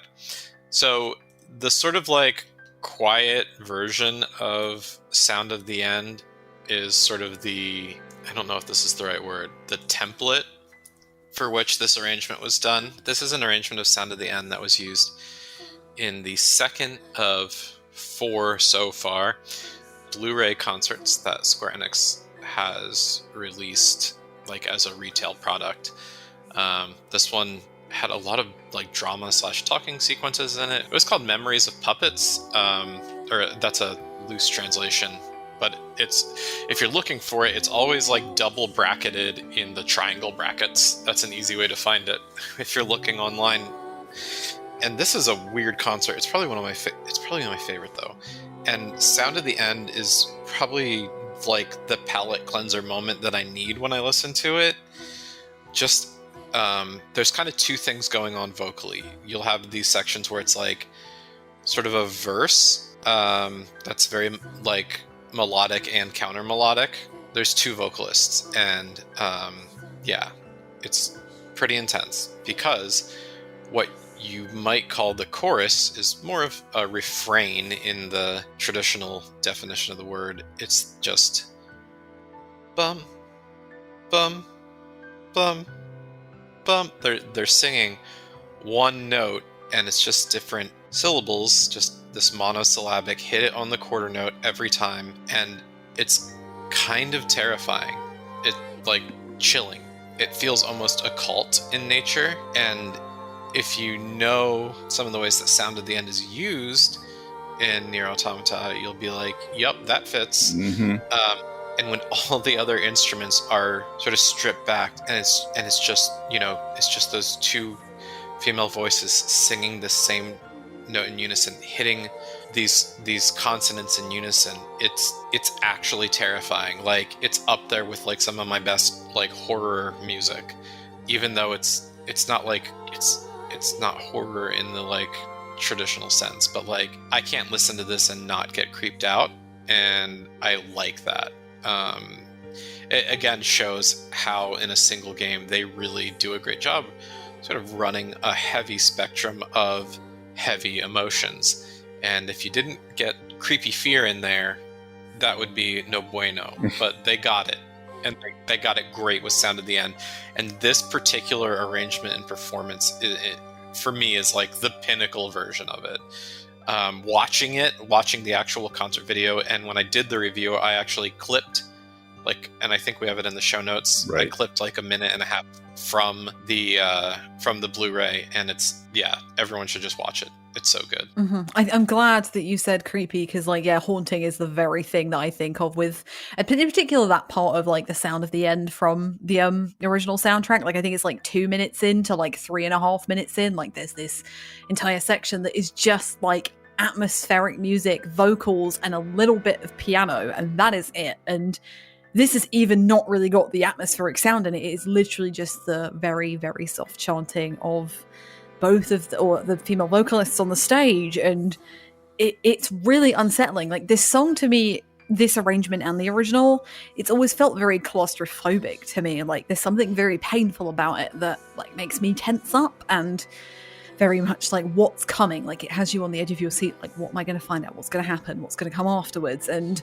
that's kind of like how the entire song plays out. But like the particular piece that you clipped, Pat, for the review, like, it's so peaceful and unsettling. Like, I almost don't know how to react to it, which is like some of the best music on this game. Like, I'm always a little bit like, it's all this like twists of emotions that I cannot get out, and this is one of those really great examples. And like, again, watching that clip and seeing the vocalists and the singers and seeing what's going on in the screen in the background, like, everything's just so, it's like still water rippling, right? Like, that's what it feels like. It's very slowly rippling out until it gets bigger and bigger, and it doesn't quite get there on that clip, which works, but like in the song and probably the rest of that, like other arrangements, it like the vocals get louder, and then they burst out, and it goes back into the really loud, heavy momentum, the stuff that really, really, really gets you going and like is like a burst of emotion. And yeah, this version is really, it's softer, but I think in a way like it's even more chilling, like you were saying. I'm glad that you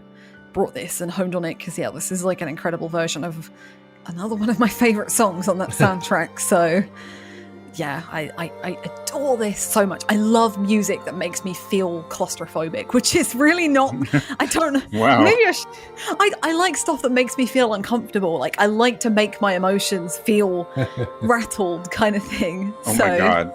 Alana, we cut the name of the episode. What? Rhythm Counter 67. Music to make you feel uncomfortable. It doesn't though, because Kainé doesn't make me feel that's uncomfortable. true. Okay, all right. Yeah. I don't know. We'll workshop this a little bit. I think that one of the interesting things that both of you touched on, and I might be slightly repetitive here because you guys covered a lot of my notes here. I think this version is lovely. First of all, I mean, like it's a great original, and I think I like this pick a lot more than the last one.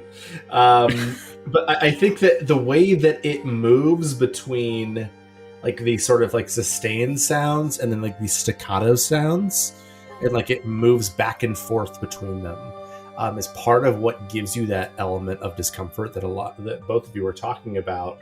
And I think also like when the two singers are singing Emmy, and I'm not sure who else it is, like the harmony is like so tight, like it's just like vaguely harmonic, and like the sound quality is just different enough to like make it sound like it's the same sound, but it's not quite the same sound. Oh yeah, there's parts where they do major seconds, so it'd be like hitting like C and D next to each other on a piano. Yeah. Okay, that's good to know.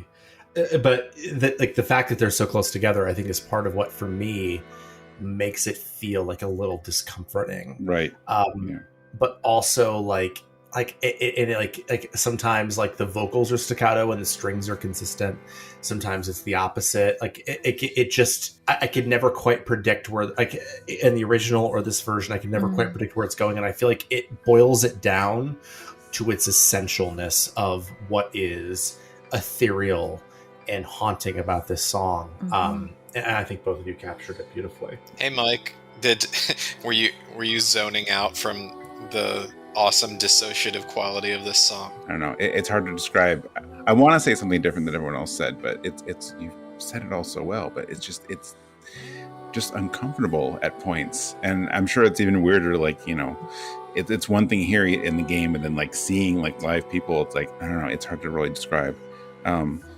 Remind me, or actually remind our listeners, because of course I didn't forget.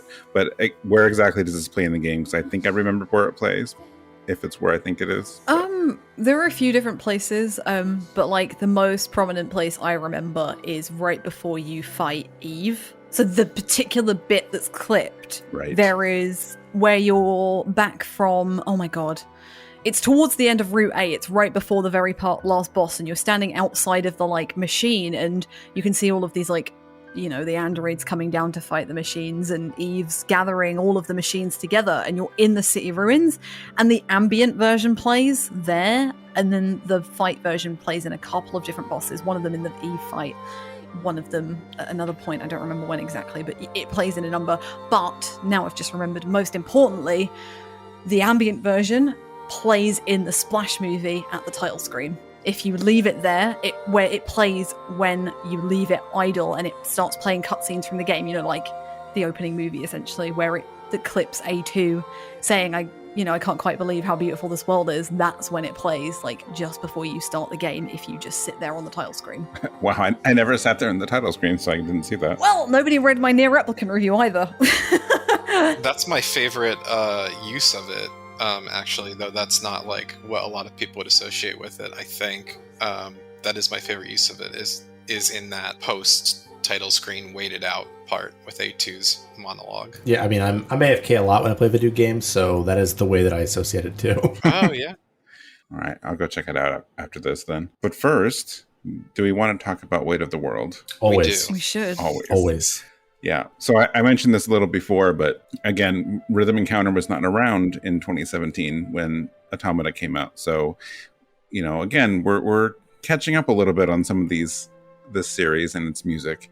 And I don't I don't want to presume Weight of the World is the most popular song from Automata, but I know it's at least up there in the top handful, and for good reason. And there are, I wish I knew offhand how many different versions there are, but I know there's a lot out there. Official, unofficial, wherever you want to look, like there's a lot. I mean, I have a lot just on my own, and that's, I'm sure, only a fraction of them. So there's a few. How many versions are on the original soundtrack, for that matter? You know, there's the 5? original 3, I think. Yeah, see, so there's several on there, different languages and different vocalists on different albums. And I don't know, I didn't want to just pick the original. Although I'm sitting here talking about it, I'm not sure why not. But, you know, I wanted to go somewhere different because I think more people have heard the originals. If you haven't, I would recommend checking out the soundtrack. And I'm sure at some point we'll bring another one of them on. So I wanted to bring this song in some capacity. And eventually I went for the orchestra version, one of the orchestra versions, which, let's see. Let me check really quick when this album came out. So the orchestral arrangement album was from 2018. Yeah, wow, that's actually not long after the game. That was part of that box set you could get. Yeah, I didn't get the box set because I didn't get into the series till later. So I've just been like picking up these things individually after the fact. But it's interesting because it's another one of those songs like we've talked about earlier, where, you know, most of the time you hear this, you're thinking of the vocals by however many people have done vocals on this song at this point. And I love Emmy, and I love Janique Nicole, and I love all the versions that, you know, they have done. There was some episode earlier last year, I know we talked about the Addendum soundtrack, and there's a version of this on there with the two of them, and it's incredible. Yeah, it's really wild because it's the English version, which is normally Janique would do it solo, but on Orchestra Addendum, it's Janique and Emmy are passing off like every 2 lines in the verse in English, and it really adds a lot of depth to the song. Mm-hmm. And then also with that, they did the same thing with Ashes of Dreams English version. Yeah, they did. So then suddenly Janique is appearing every 2 lines, splitting with Emmy, and that sort of shared role is really great. And we talked about that. If anyone wants to hear it, episode 63, Hillary and I did an interview with Janique Nicole, the vocalist who she's done a lot of other work, but her sort of big thrusted foray into video game music was NieR Automata. She's also just a delightful human. Yeah. She's so great.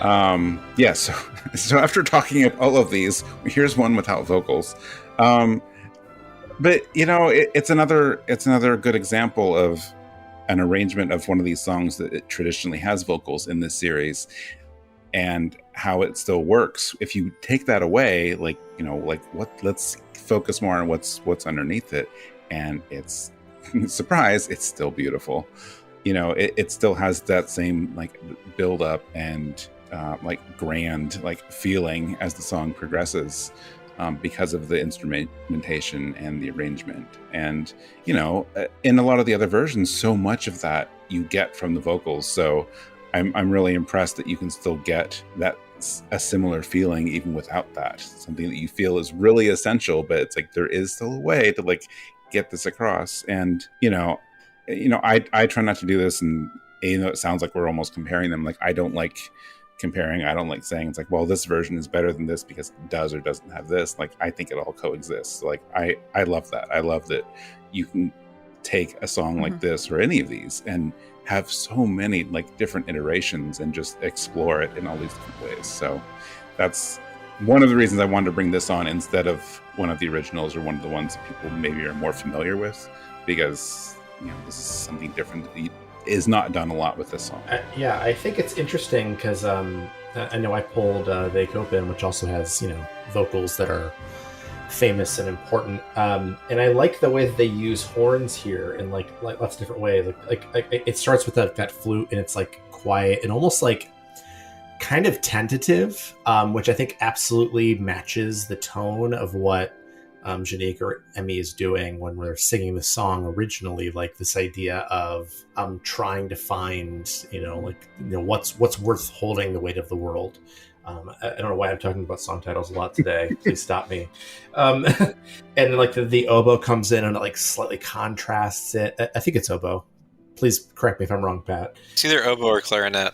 Yeah. I'm not sure which. And then like soaring strings for like sort of the big parts of it. And I think that the way that they make sort of like the different like sort of explosive parts of the song and the quieter parts of it work with like strings and horns, like it is still like, in some ways it's like, to me, it's almost more beautiful. I don't think it quite matches like the voice breaking in one of the versions of Weight of the World. And I can't ever extricate this song personally from my experience watching the credits of this game.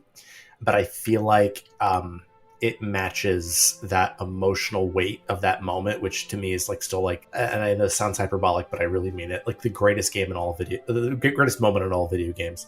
Like going through that credit sequence and answering those questions and the tentativeness of it and like the thoughtfulness that you have to put into it and the way that they make like again the horn instruments in particular, which is not normally what I focus on, the way they make those like in conversation and also like the tentativeness and the quietness of them and let the strings sort of like run the melody, I think really makes this song incredibly lovely. Yeah, I think the way that the brass and the horns come in, like it's funny that you all brought up the addendum version that uses Janique and Emmy's vocals and at the same time, or they swap every 2 lines.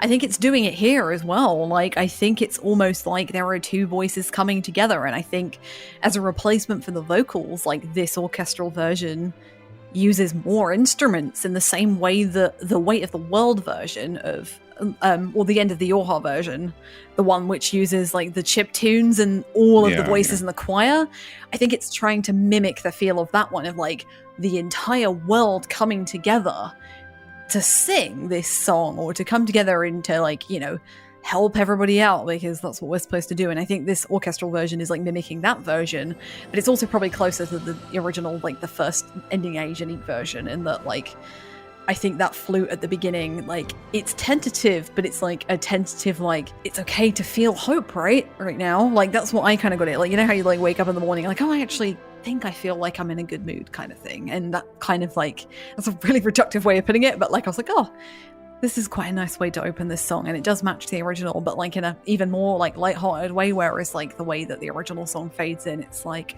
almost like a breath of relief, but this is like, oh, something feels good. And it just kind of blossoms from there as the brass comes in, more instruments come in, and they fade in again, and like the drums come in louder about halfway through the song, and the twinkling throughout is just really dreamlike, and it's even more like positive and uplifting. It matches, but like there's something even like brighter about it than perhaps the original songs. But yeah, the emotional weight is matched, I'd say. And it's incredible because, like, again, I can't really detach like the song from any of those credit sequences, in particular the last one. But I think it's amazing how, like, even though I've said before, like, I'm not like the biggest fan of the versions that strip out the vocals, two of you have managed to pick versions of these songs that I love without vocals that match the intensity and the emotion of them. So I think that's really special. Yeah, I do want to interject really quick. Your comment about waking up in the morning, I don't think that's reductive at all. I think that's relatable. I think that was a good way of putting that and like boiling it down to like the essential of that emotion. So I'm just giving you some credit on that one. I will take the credit. I just want to add real quick. I was really glad that more than one person mentioned the brass. A lot of people are really good at arranging for woodwinds and strings. There's so much fun and good things that one can do with it.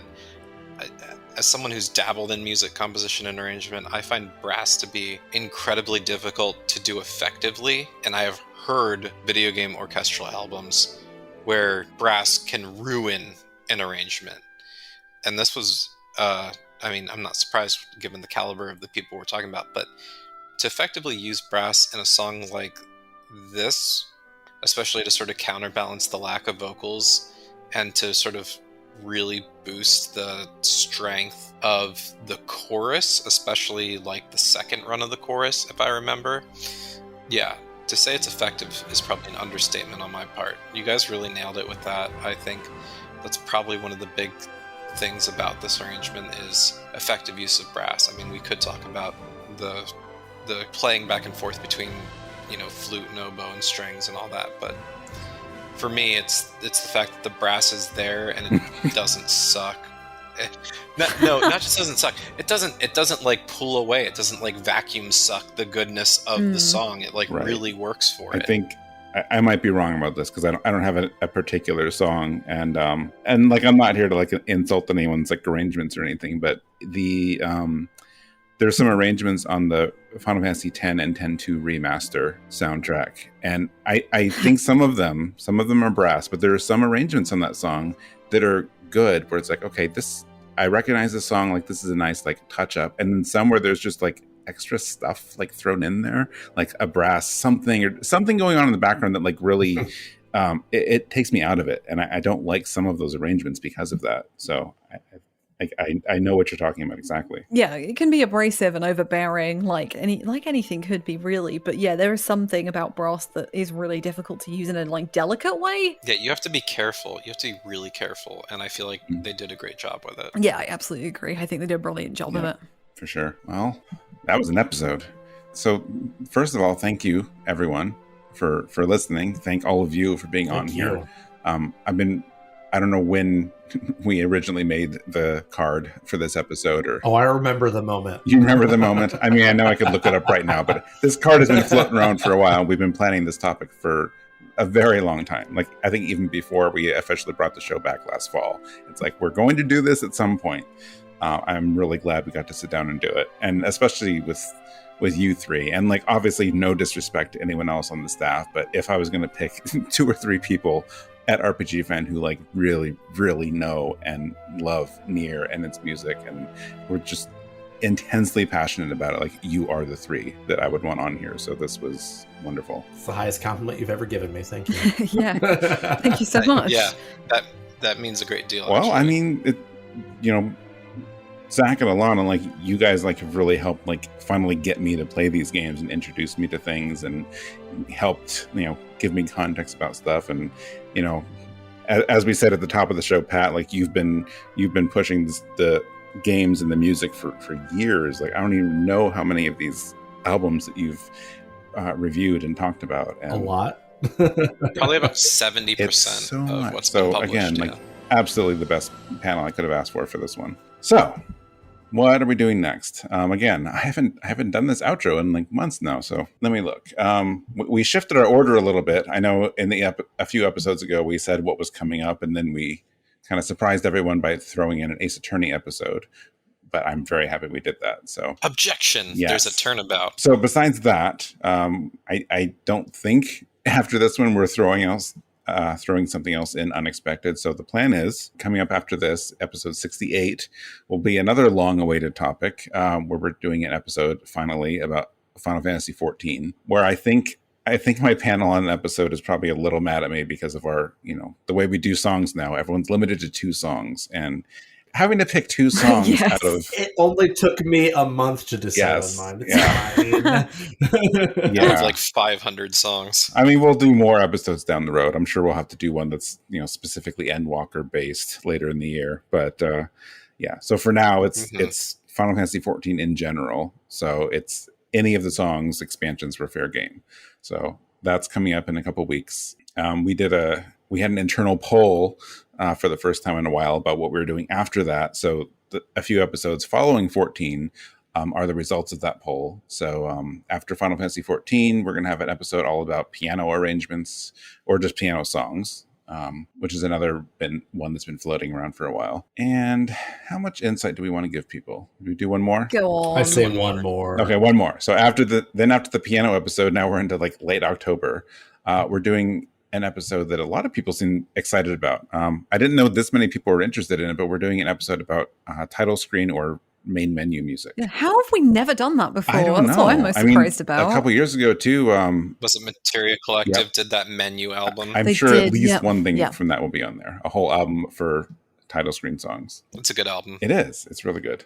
So that's what we're planning next. And again, I know we had a unexpected break earlier this year, but we have some really solid plans now. So I'm not foreseeing any other issues like that. So you can look forward to episodes every 2 weeks now. I'm going to give a shout out here, even though it's in all our show notes, but Jonathan Logan, you've been editing most of the shows since we kind of like got back on track here. And as far as I know, editing the next several after this. So I'm going to give Jono a shout out for doing all that. And one of the biggest reasons we are able to keep on track is getting these things, properly edited and put together, and so we can post on time. So thank you. So let's see. If you have ideas of your own, topic ideas, or you want to share feedback with us, you can email the show at music@rpgfan.com.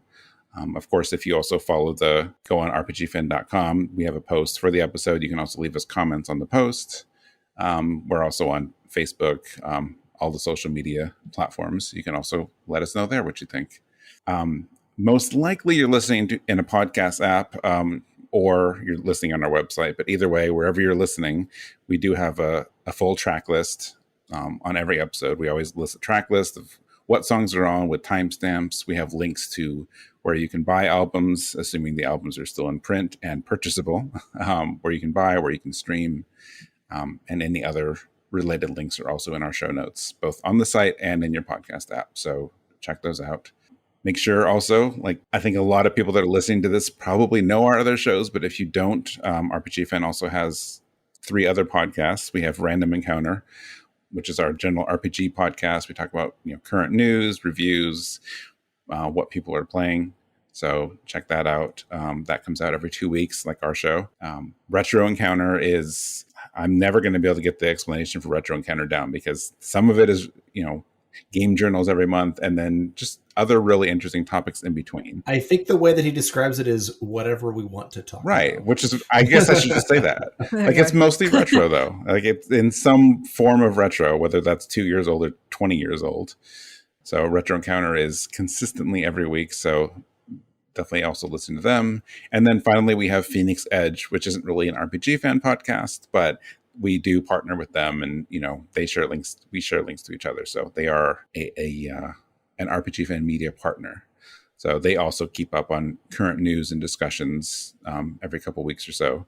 So be sure to listen to them as well. And then lastly, wherever you're listening, if you enjoy the show, we would appreciate if you can review us, subscribe, whatever the terminology is now that Apple changed it. Subscribe, listen, follow. All of those things. We appreciate your feedback, reviews. Smash the notification Smash the bell. Yes. Smash that like button. Whatever buttons that are on whatever platform you're on that will support us or help, get our stuff in your inbox or your feed or whatever, just hit it, smash it. Yeah. How can people get in touch with each of you, starting with Pat? Yeah, best way is Twitter. You can find it on my RPG Fan bio. It's @Gameadactyl. It's like a pterodactyl who plays video games. GAMEO dactyl. And if you don't know how to spell dactyl, I don't want you to follow me. You're just going to keep sticking with that. I gotcha. All right. All right. And Alana. I mean, my name's kind of difficult to spell as well, but if you want to find me, the best place is Twitter. I am @Alana Hagues on there. I'm also on the RPG Fan Discord as Alana, so please come and talk to me about NieR or Final Fantasy 14 or anything you want. All right. And Zach. The best way to reach me is probably email, zachw@rpgfan.com, or you can find me on Discord at zachw. Great. Oh, and then me. Well, I'm on all of those things, but I'm not always checking them. So the best way for me is also email. So that is mike@rpgfan.com. And again, if you have just feedback about the show in general, you can also email music@rpgfan.com. So, all right. We're just about done. I think that's all the housekeeping stuff at the end, right? Not forgetting anything? Okay. I think so. So, as is tradition, someone here today has a bonus track. Mm-hmm. And sometimes we let each other know what this is before the end, but I have no idea what our bonus track is today. So I think you might once I tell you what it is, because you actually talked about this track earlier in the episode. We talked about so many. You're very specific. Yeah. All right. What do we got? So I am shamelessly going to make everyone listen to Kainé again. But this time, I'm going to make them listen to the Kainé Final Fantasy main theme remix that plays during Final Fantasy XIV's most recent Alliance raid. Perfect. I was actually planning on putting this in the show notes anyway, but if it's here, that's even better. What a good segue to the next episode as well. Yeah. The violin they use there for Final Fantasy main theme is I came to the chef's kiss emoji on a podcast, but I would. It is you could it definitely slaps. The idea, like, it's funny because like when this raid first came out, like it came out like I don't know, like 3 a.m. my time. And then like Alana, like I had said like a couple days before, like, oh my gosh, they use Kainé, I'm gonna lose it. And Alana texts me and she's like, hey, we know what the new music is and you're gonna lose it. It's like, what is it? She's like, it's Kainé. And then like my students were like, what are you doing right now, Mr. Wilkerson? And the answer was I was losing it. Because this song slaps. Yeah. It slaps like a total banger. Yes. I did yes, it. you did it. Yeah. I'm bopping to it right now. You are now officially a member of Gen Z. Congratulations. Actually, no, not congratulations. I'm lying. That's what it took. It took blending Kainé with Final Fantasy. Well, blending it with the main theme is crazy. What a great idea. Yeah, it's fantastic. I've had a few people talking to me, like some of my friends, about the NieR raids because they haven't done all the NieR raids in 14 yet, and they're like, "Well, I did the first one," and I'm like, "The first raid it's good. I like it and I enjoy it, but like they get progressively so much better in the other two, and what they do with the final boss music in all of them actually, but especially let's not forget those Drakengard bells. It's just one of those things where like." Oh my God, just the blending of iconic Final Fantasy 14 and in this case just Final Fantasy themes with NieR music. I can't. I have to go play like right now. I almost did the final boss theme from the first Alliance raid, but that would have been maybe more appropriate, but I don't care. This is my favorite song in 14. Full stop. Good choice. So all right. Here we are. I know it has a name. I should have had the track list up in front of me. If there's a track list yet for the album coming out in September, which I'm not sure if there is officially yet, but so I don't know what we're calling it. I think right now we're just calling it Kainé's theme with Final Fantasy, right? I'm really not. I don't know anything beyond that at this point. All right, so let's go listen to that. Again, thank all of you for being here. Thank you everyone for listening, and we'll see you in a couple of weeks. Bye. Very cool. Bye. Take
Not good at anything. Not good at any singing, so don't worry. No? No, of course not. Nor am Why are I. you surprised? I don't know. My mom was a musical theater major, and I inherited none of her talent. Yeah, I've got none of my family's musical talents either. Then that means when you guys come and visit, we're definitely doing karaoke somewhere. No! Because I don't have any either. I need at least 4 gins for that, sir. Like... That's easy enough to provide. You will have 4 gins.